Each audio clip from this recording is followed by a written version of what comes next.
What's going on, you guys? Back with another video. So in this video I want to talk about how the narcissist wanted you to take the blame for their cheating. Narcissists will say anything to deny that they were cheating. But another thing that they'll do is gaslight you into believing that you weren't happy either. And that way they won't feel guilty about ruining the relationship or the marriage. And even if you weren't happy, it's like they take that power away from you to express yourself as so. You know, narcissists, everything to them is about how other people see them. So image is everything.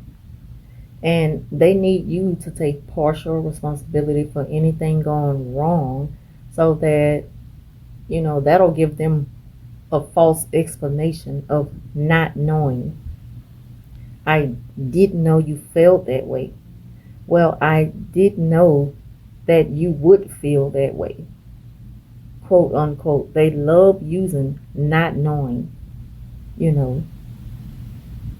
to get a pass on their behalf. And this clears them, but it leaves you to take the blame.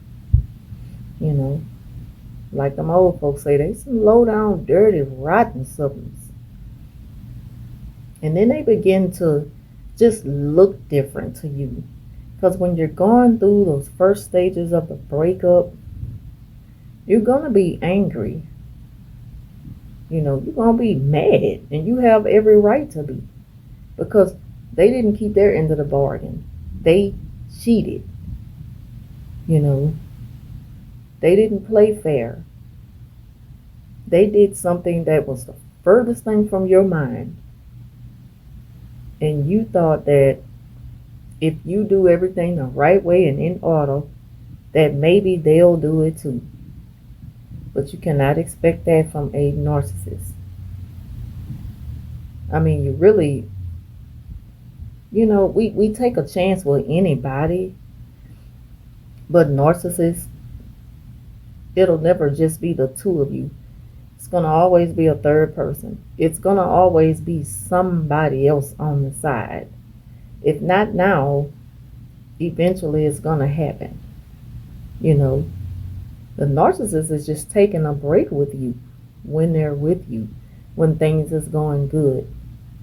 It's because it's something you're doing that's really giving them good supply. But when it's, trust me, they got somebody else on the side. That's just how it is with them. That's how they play. They don't play fair. And sometimes they play so good at hiding it. They're so good at hiding it.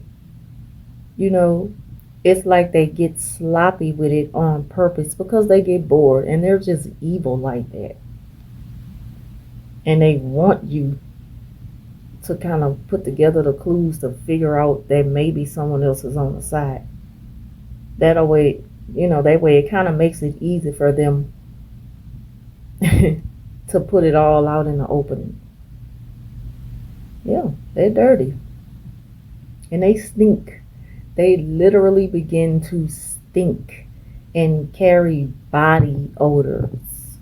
They begin to grieve losing you, as in losing supply. They're not grieving and hurting because they have hurt you. They're hurting for themselves. When a narcissist cries, it's a selfish cry. They never cry for anybody else. It's a self-pity cry. So never fall for the tears. See, that's where a lot of people mess up at, because we don't know until we really figure it out. That it's just a pattern. It's a thing they do to fool you by crying and pretending to feel bad. Yeah, they feel bad, all right. They feel bad for self. They don't care nothing about how they made you feel. And they get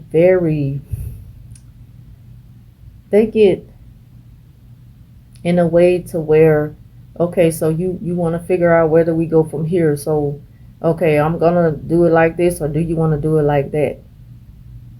They get very nasty after the breakup because if you don't give them that response of showing them that you're hurt, because they need to get that kind of response out of you.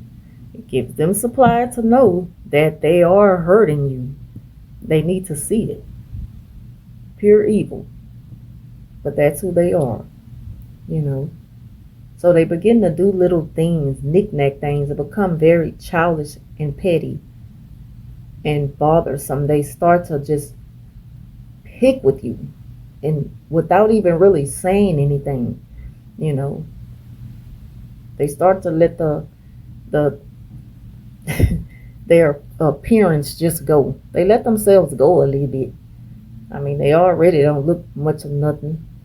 If they weren't playing dress up all the time, they wouldn't kind of look like much of nothing, you know. But they figure you don't get to tell them what people should do to keep up a good personal hygiene. You know, that's the type of attitude they take on. They refuse to go by the rules. So while you're still living together and figuring out this separation that's about to happen, they're still trying to make you miserable because you're still not giving it the response that they want, even though they already know they're hurting you. You know, they want you to take the blame for the breakup. So now that you're not playing the game the way they expected you to, you know, they just do stupid stuff to get on your nerves. You know, so they don't bathe regularly. They may not put on deodorant. They don't like perfumes all in a sudden or cologne. You know, if they do put it on, they putting it on to mimic someone's style. But it's not like a habit. It's only for the moment, for whatever reason, you know. And before you know it, they become bored with this new thing that they started, and they begin to look for something else to take up, you know. And then this strike that they're on for better hygiene is like a double-edged sword, and it goes against them in a way because it's like they either don't wear smell goods, and I know that this is kind of going off to another direction, but it's like they don't wear the smell goods because it makes them stand out. And narcissists, they like to do their dirt in secret, so they don't want to do too much of something that's gonna draw attention to them. You know, they don't want no trails behind them, and then it goes against them real quick when they're known for a bad, stinky, repetitive trait and behavior. You know, now talk about a demon in plain sight. They just stink. They're disgusting. You know, you start to look at them as just like, ugh, you disgust me. You don't want to be in the same room with them. When you're going through these stages of the breakup with the narcissist in the beginning, you're going to despise them. You may even think about doing stuff on purpose to piss them off, just to let them know, like, you just ruined a good thing for your own selfish reasons, and I can't stand you right now. I do not want to be around you. Go ahead and be with your little thing, you know. But that's still not enough for the narcissist. That's still not that response they want. They want you crying down on your knees, dragging behind them, holding their leg, begging them. You know, that's what they want, you know. And that supply that they go back to cheat with, gonna be impressed with this new persona. You know, if they show to be different and promise to do better, or if they're new supply, they're gonna be super impressed because the narcissist is new to them, so they don't know yet. They just don't know, you know, and they're fooled by the act that the narcissist will stick around until happily ever after. That's not gonna happen. The narcissist only sticks around until they get bored, and they're gonna miss you, and they're gonna try to come back to you. Best believe they will return as soon as they notice how much they are destroying you for cheating on them. Because if you beg for a second chance and the narcissist come back, bam, there it is. They know now that they can continue cheating. Now they're going to be comfortable with it. They just needed you to give them that certain response. They needed you to react in a way where you hurt me, but I still love you and I don't want to let you go. So now you're just stuck in it. They have to catch you before you make up your mind to be done for good and begin healing from the hurt that they caused. They also have to finish you off if they know your plans are to leave them for good. Now they gotta finish you off. They gotta put that knife in your back if you're strong enough to say, you know what, I'm done, I'm over this.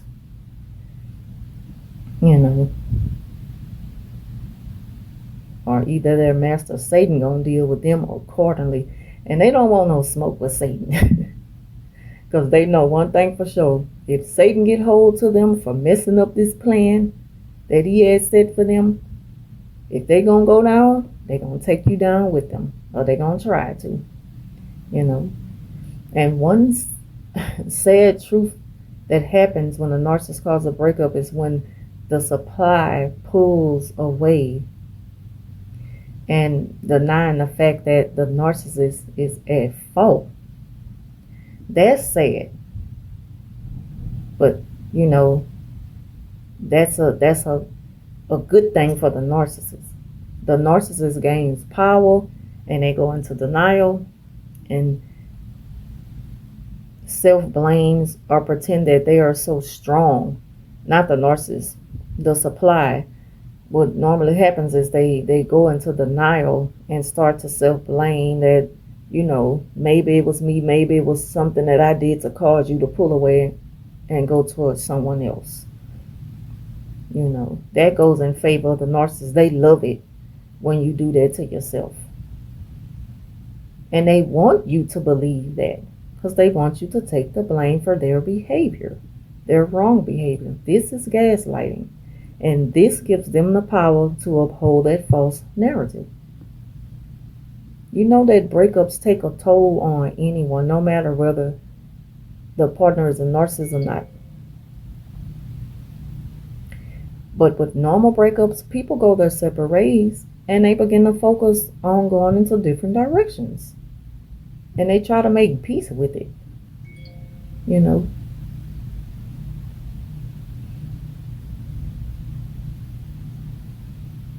So the narcissist will always try to destroy you one way or the other when things are going good, when you're thinking things are going good, when you think that you're making them happy, when you think that y'all are happy.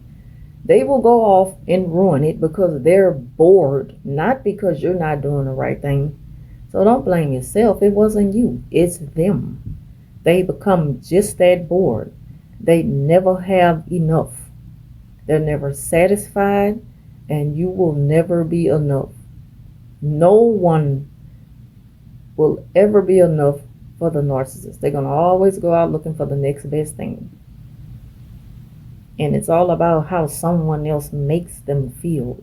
They need you to meet their needs at all times. They're going to continue to try to destroy the supply, both supplies. They're going to go back and forth playing the same game with 2 different people, or 3 different people, or 4 different people. And it puts them at a more comfortable position to keep cheating if you accept it, because they want you to blame yourself. So that's pretty much how it goes with narcissists and breakups or separations heading into divorce. They want you at the end of the day to blame yourself for everything coming to an end. Either way it goes, at the end of the day, they're still worrying about nobody but themselves because it's all about image. to a narcissist.